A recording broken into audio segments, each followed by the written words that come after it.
I think something really extraordinary is happening in the brain during the dying process. But I was still very puzzled by the media response. Our paper got number one scored in the Altmetric score for a PNAS paper that year. And it was a front page in Washington Post. I said, well, why? I mean, that really surprised us. I was thinking, why?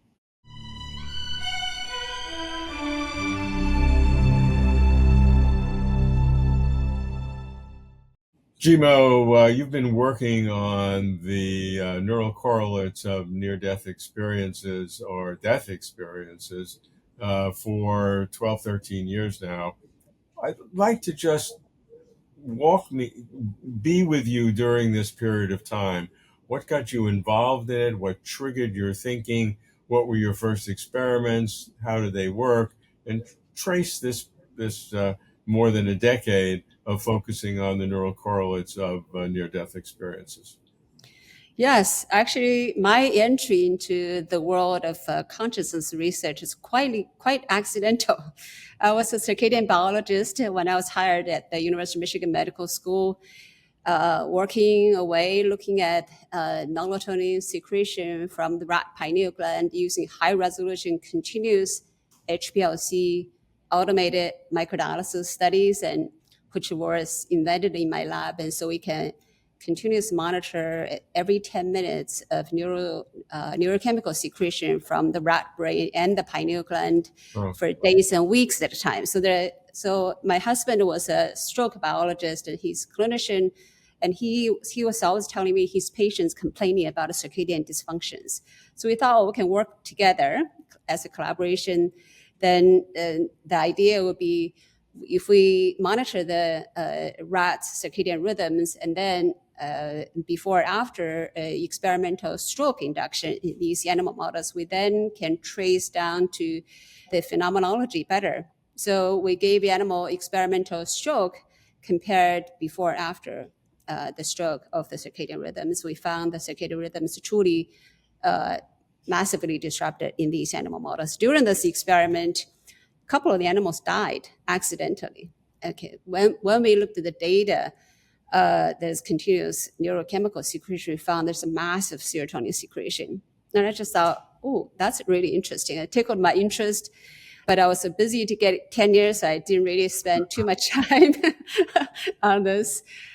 Finding only spend maybe weekends, evenings, and realized there's very little known. So I thought, okay, let's continue to collect the data, not just to rely on the accidental things, but at the every end of the experiment, the animals needed to be euthanized. So during that process, we always monitored the entire process of dying. Okay, and then we found the surge of serotonin secretions, highly reproducible, happens in every single animal. We thought, there's something there that's really interesting. Then I started looking into the literature, found really nothing. No report of serotonin surge in dying animals or humans. And that's when I discovered something called a near-death experience. I really never paid attention to this near-death, thinking it's so far for me at the time, at least. Actually, at the time, I think Eben Alexander's book became very famous. Okay, said Life After Life, something like that. The book published a New York Times bestseller. And I got very interested in the near-death experience. I realized, since for neuroscientists, serotonin surge may indicate hallucination, I thought at least, perhaps that might be one of the reasons that survivors report hallucinatory behaviors or experience. And I thought, no one actually did EEG studies in the dying animals or humans. I thought, okay, so if there's serotonin surge that much, they got to have a really dramatic EEG electrical activity happening in this brain. And I thought, this is a very simple study. That's just implant electrode in rat brain and monitor the brain activity, heart activity, muscle activity simultaneously and see what happens. Okay, so that's extremely simple study, and we conducted from the planning to the paper was published in less than 1 year.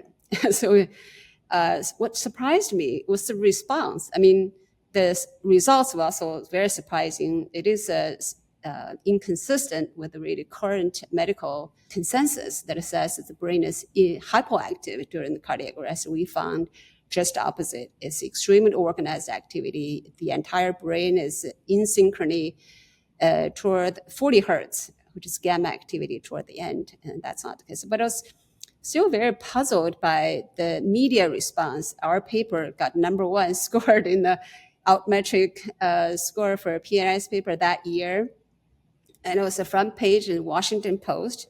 I said, well, why? I mean, that really surprised us. I was thinking, why? It's still puzzling to me why that's the case. And to me, it's a very simple, conventional neuroscience study monitoring EEG of rat's brain. It puzzles me to this day why this is simple study has never been conducted. It could have been conducted 50 years ago. Somebody could have picked it up and say, hey, there's something there. So, but there's a problem with the first study. Okay, and I was criticized. That study was criticized because we induced cardiac arrest by using cardiac toxin that is directly injected into the heart. So we artificially stopped the heart. We then monitored the brain activity, which lasted for about 30 seconds after heart was stopped. So in fact, that paper was cited by several other researchers in saying, okay, that means the brain activity could last for 30 minutes in humans after heart was stopped or after clinical death, which is untrue because no human survivors with NDE, with near-death experiences, actually die that way. So we then decided to conduct a second study using a method of inducing cardiac arrest that is it's similar to human conditions when people having cardiac arrest. So many people die from drowning, choking, car accidents that leads to massive blood loss or pulmonary failures. So we thought asphyxic cardiac arrest would be the right model to test our hypothesis again. And so in the second study, which is published in PNAS in 2015, we then fed animal carbon dioxide. Okay, and so the animals don't have oxygen to breathe, and then they die within 5 minutes. This is in all of the animals, and in fact, carbon dioxide-induced euthanasia is commonly conducted in all biology labs when the rodents are used. This is a standard way of euthanasia at the end of the experiment.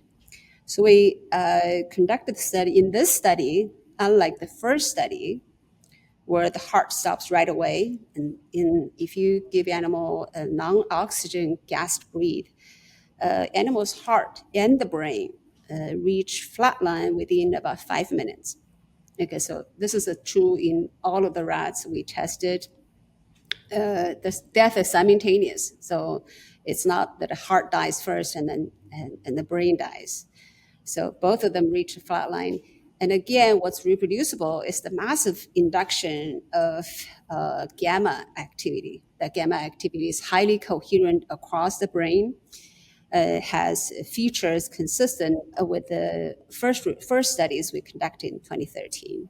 But what we found in the second study is a massive secretion of neurotransmitters that include norepinephrine, which in humans induce a highly alert state.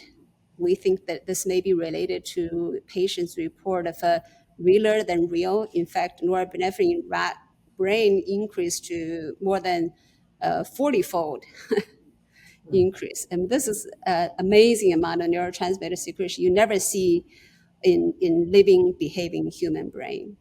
And we saw dopamine level also increase to more than 40-fold in the dying animal brain. Again, dopamine, as you all know, is a neurotransmitter of pleasure. It's important for reward pathways. And we believe that somehow this increased dopamine level contributes to the very pleasant, very positive feelings many of these near-death survivors report. So in addition to that, we saw massive release of serotonin, which we reported before. And then we saw more than 400-fold increase of a GABA inhibitor neurotransmitter. we saw 100-fold increase of adenosine, which is a molecule that puts you to sleep, highly active during sleep. So all of these kind of give us a clue as to what may be happening in the brain. Although from there to subjective experience is a long way, but we can kind of get some clues as to from the known action of these neurotransmitters. So what's really also interesting is in these animals, if we were terminate the connection between the brain and heart by spinal cord transaction. Now, what we found in the second study is that animals' heart was beating 3 times as long as when they are intact. So suggesting something, the brain is sending something very active signals to the heart to arrest the heart. Okay, so the brain heart reaches a flat line, not by its own tendencies, but it's actually receiving some as a consequence of signals coming from the brain. So that's something really interesting. We wanted to pursue that further. That's still work ongoing. Why would the brain want heart to stop earlier? Almost like cardiac arrest is actually by the brain. Whether that cardiac arrest is for the brain, we don't know. So that's our second study published in 2015. And since then, we thought if we wanted to understand the meaning of these beta or gamma activation that's happening in these rat brain, consistent in both studies, we really need to be able to talk to them. We can't talk to the rats, so we have to conduct human studies in this case. So we collaborated then with my neurology colleagues, because I'm also faculty in Department of Neurology, and many of our neurology colleagues actually conduct EEG studies to understand epilepsy, to treat epilepsy. And for nowadays, I think it's been conducted for more than 15 years now at the University of Michigan Hospital. If you have a cardiac arrest patients, if they are comatose, are monitored at the intensive care unit, then you actually monitor EEG in these comatose patients. Okay, we then looked at these record of these patients who accidentally died or whose prognosis is poor. And so that was the result of our most recent paper. Mm. What accounts, do you think, for such a dramatic increase in this cocktail of neurotransmitter neurochemicals, 100 to 400 times? That's extraordinary. Yes, yes. So I think something really extraordinary is happening in the brain during the dying process, and that I think is all triggered by hypoxia, whether it's ischemia or asphyxia. They all lead to really hypoxia. If you don't have blood flow to the brain, you get hypoxia. If you don't have oxygen coming into the brain, that's also hypoxia clearly. So hypoxic response really stimulate the fastest brain response because that's the most lethal way of dying, because you could die literally within 5 to 10 minutes without oxygen. So the brain perhaps equipped an intrinsic mechanism to deal with the hypoxia. So I think that's my theory right now. I have a theory that I published in a YouTube talk that have a theory that the brain has intrinsic emergency alert response system, but that really requires a lot of work to test how possible that could be. But anyway, so I think this is a brain's intrinsic response, perhaps homeostatically driven to deal with the lack of oxygen coming. GABA induction perhaps is designed to suppress all voluntary function of the brain. Okay, if you think about all voluntary functions, including standing up, like upright body posture, speaking, talking, moving your bodies, running, thinking consciously. So all of these voluntary functions. So at the moment of crisis, you want to suppress all of the discretionary function of the brain. So these are not the functions essential for survival. So now the body needs to conserve all of the energy to deal with crisis of the brain, which is survival. I think that's perhaps what GABA increase, adenosine increase leads to. And yet you have At the same time, you still have neurotransmitters such as serotonin, norepinephrine, dopamine. We don't know why these neurochemicals would go up to such extreme levels. And clearly, I think these neurochemicals should be the neurochemical basis of near-death experiences, but we don't know. We still have to really conduct a lot of studies, including animal models or not. Yeah.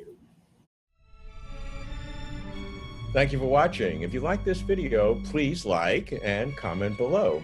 You can support Closer to Truth by subscribing. Closer to Truth is now accepting your tax-exempt donations. Please come to closertotruth.com/donate. Thank you very much for supporting us, and thanks for watching.